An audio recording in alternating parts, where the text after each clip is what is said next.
Welcome back to the channel and to the finished video of the 2015 CITROEN CACTUS 1.2 Puretech. As mentioned in the first video, it did have wet belt failure, so after checking the engine I was happy to see that there was no contact damage. So I have removed the sump, removed all the debris, also cleaning out the breather on the cylinder head, not forgetting the vacuum pump strainer. A new wet belt kit has been fitted, full service carried out, and now it also has 12 months MOT.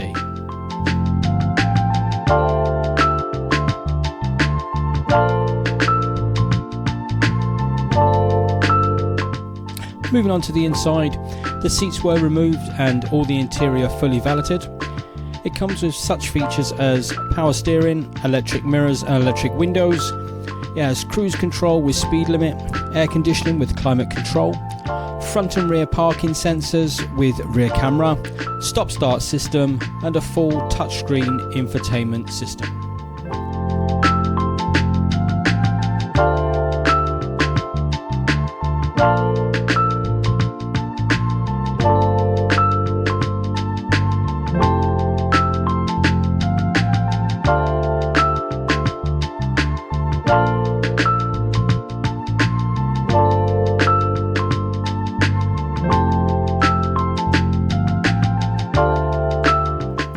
If you'd like any more information on this or any of my other builds, you can leave a comment in the comment section below, or you can contact me at c96rebuilds@gmail.com. Do like and subscribe to the channel so you don't miss out any upcoming builds, and we do thank you as always for watching, and we hope to see you soon in another video.